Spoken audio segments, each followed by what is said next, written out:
Maupo tayo lahat. Sana po'y mahal pa niyo ako tapos ng talumpating to. Secretary Laila de Lima, Secretary Voltaire Gasmin, Commissioner Rick David, Mayor Alfredo Lim, Associate Commissioner Abdullah Mangutara, Associate Commissioner Siegfried Mison, General Manager Jose Angel Honrado, Chief Public Attorney Presidio Rueda Costa, Attorney Raul Creencia, Government Corporate Counsel, Attorney Francis Hardilesa, 2012 awardees of the Bureau of Immigration, officers and staff of the Bureau of Immigration, fellow workers in government, honored guests, mga minamahal ko mga kababayan, magandang hapon po sa inyo lahat. At ito na po yung pakay ko, kaya sumadya ngayong araw na to dito. Magkaaminan po tayo. Isang Bureau of Immigration sa mga ahensyang patuloy na nasasangkot sa mga issue at kontrobersya sa mga nagdaang taon. Kaya't ipagpaumanhin po ninyo, dito ko po, ipagpaumanhin po ninyo kung sasamantalin ko ang pagkakataong ito upang ihayag ang ilang mga bagay na nagpadismaya, hindi lamang sa akin, kundi mas importante sa ating mga boss. Tingnan po natin ang kaso ni Kim Tae-dong na pinapadeport ng Embahada ng Korea dahil sa panlilinlang sa mga tao sa halagang $8 milyon sa South Korea. Noong Disyembre, nakatakas siya habang nasa ospital kung saan mayroong mga nakaposting bantay ang immigration.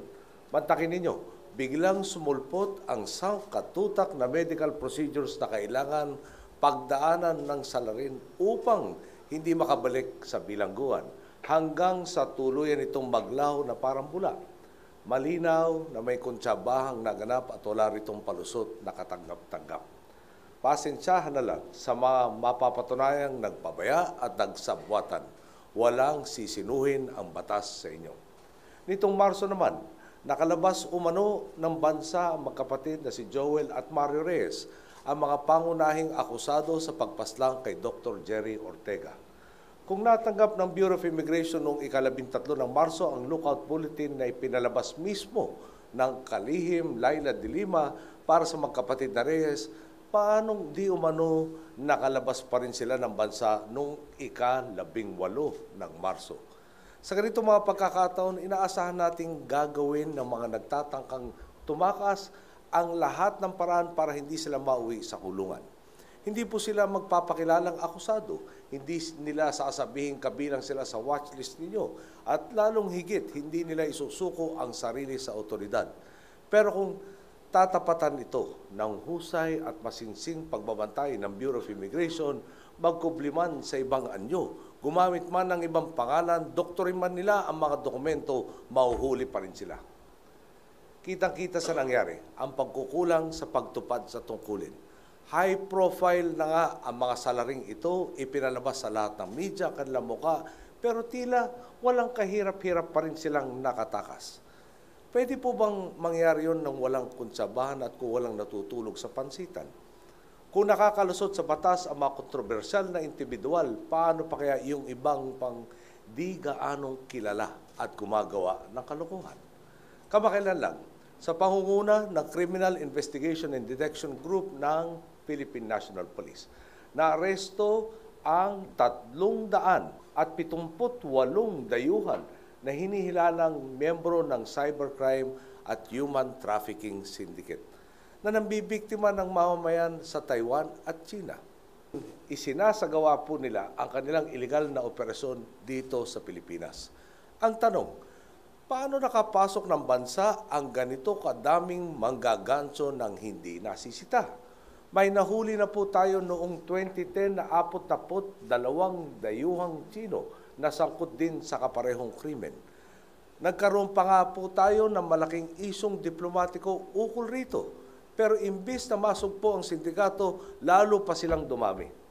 Mukhang tuwang-tuwa pa sila sa klase ng paghihigpit na ating ipinapatupad. Dahil apat na po, naging 370 mahigit. Ipakita po sana natin ginagampanan ng Bureau of Immigration ang kanilang trabaho at tiyaking hindi makakatuntong ng Pilipinas ang mga taong tulad nito. Tandaan na po natin, bawat pagkakamali ay maaaring magdulot ng peligro sa buhay at seguridad ng kapwa Pilipino. Kailangan natin ayusin ang bitak sa sistema. Gaano man ka-high-tech ang mga kagamitan ng inyong ahensya, kung mayroon pa rin mga naga-under the table at mga kakuntsaba sa pagsingit ng peking papeles, talagang mababaliwala ang ating pagbabantay. Walang saysay ang nasa frontline na depensa kung nasa reputasyon nito ang pagpapabaya at kung lalamya-lamya ito sa paglaban sa baluktot na kalakaran. Narito na rin po tayo. Pag-usapan na rin natin ang tungkol sa inyong overtime pay. Naniniwala po akong hindi na ito dapat pang maging dagdag pasanin ng mga airlines at iba pang mga pribadong kumpanya. Dahil kabilang lamang po sila sa mga nararapat nating tulungang bilang tulay natin sa pagpasok ng mga turista. Gayun din, bantayan kung sumusunod sila sa ating mga alituntunin. Tandaan po natin, bawat isang turista raw makapasok sa Pilipinas, nakakadagdag ng isang trabaho para sa kapwa Pilipino. 10 milyon turista, sa 2016, 10 milyon trabaho. Lilinawin ko lang po, hindi namin binabaliwala ang inyong pagsiservisyo. Patuloy ang ating pagsusumikap upang siguruhin na makakatanggap kayo ng karampatang kabayaran na naaayon sa batas. Hindi po sapat na katwiran ang sabihing dati na itong kalakaran. Hindi natin maitutuwid ang baluktot na sistema kung ang itutugon natin ay ito kasi ang nakasanayan. Hindi naman po yatang tamang hanggat may mababatuhan tayo ng sisi, solve na ang palagay natin sa problema. Kung kanya-kanyang interes ang ating inuuna, walang mangyayari sa atin. Walang kapupuntahan ang bansa natin. Bakit ba mahalaga ang maigting na pagtataguyod ng reforma sa pandarayuhan? Sa maayos na pag-asikaso at paggabay sa mga dayuhan, pihadong makakamit natin ang target na 10 milyong turista sa bansa pagdating ng 2016. Sa maigting na pagbabantay, masisiguro nating ang mga dumadayo dito ay mag-aambag ng positibo sa halip na mang-agrabyado. Na ang dapat nasa labas ay mananatili sa labas at ang mga dapat manatili sa loob ng bansa ay hindi makakatakas. Ginagawa po ng ating liderato ang lahat upang ipakita sa madla na nagbago na ang mukha ng ating pamamahala. Kaya naman, buo ang suporta natin sa inyong development plan hanggang 2016. Kabilang dito ang pagsusulong ng bagong Philippine Immigration Act upang higit na maprotektahan ang bansa mula sa trafficking in persons, transnational crimes, droga at terorismo. Bahagi rin ito ang pagpapatayo ng mga bagong pasilidad, modernisasyon sa serbisyo at pagtatalaga ng bagong hanay ng mga profesional sa inyong ahensya. Sa pangunguna ni Nakalihim Laila de Lima at Commissioner Ricardo David, tiwala tayong sa lalong madaling panahon, diinan ko lang po, sa lalong madaling panahon, maisasakatuparan ang ating mga adhikain. Mahalagang patatagin ang ugnayan ng Bureau of Immigration at ng mga katuwang nitong ahensya sa ilalim ng kagawaran ng hustisya upang maabot ang buong potensyal ng pagtatanggol at pagbabantay sa ating bayan. Tandaan po nating nasa gobyerno tayo hindi para sa anumang pribileyo o para magpayaman, kundi upang unahin ang kapakanan ng sambayanan. Ito nga mismo ang prinsipyong tumitimon sa buong kabinete upang magsilbing mabuting halimbawa at upang maghatid ng dekalidad na serbisyo sa kapwa. Nasusundan po kaya kami ng iba pang nagsiserbisyo sa publiko? Kung wala ng direktor o komisyoner na nakabantay, naglilingkod pa rin kaya tayo sa taong bayan.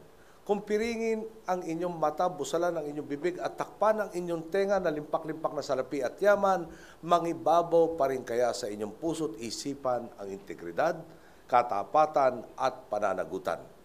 Nasa sulok ka man ng isang silid o sa reception na araw-araw humaharap sa mga tanong at reklamo. May mataas na posisyon man o karaniwang empleyado, iisa ang hinaasahan ko sa inyo. Gawin ang tama at pumanig sa kung ano ang makakabuti sa nakakarami. Malayo na po ang ating narating. Ay sarap pong maging Pilipino sa panahong ito. Kay sarap sabihin sa gobyerno ako nagtatrabaho at nakikiambag ako sa pagbabago. Patunayan natin sa mga panahon dumarating ang pagsubok. Tayo pa rin ang matatag na sandigan ng taong bayan. Patunayan natin nangingibabaw ang prinsipyo laban sa tukso ng katiwalian. Patunayan natin sa tapat na paglilingkod bayan, hindi lamang sa salita, kundi pati na sa isip at gawa, maihahandog natin sa bansa ang pangmatagalang kasaganahan. Bago po ako magtapos, isang paalala lang po. Kung tayo'y magpapatuloy ng bulok ng sistema, natural ang aanihin e bulok rin. Nasa atin po pagpipili ng tatahaking nating landas. Kayo rin po, siguro masigit pa kaysa sa akin, may salinlahi kayong diretsong nakikita araw-araw. Ipapamana ba natin sa kanila ang dinatnan nating pahirap na sitwasyon sa ating lipunan? Sana po'y maharap natin, lalo na yung ating kamag-anakang salinlahi at makatingin diretso sa mata nila at masabing ginagawa ko ang tama para sa iyo. Magandang hapon po. Maraming salamat sa lahat.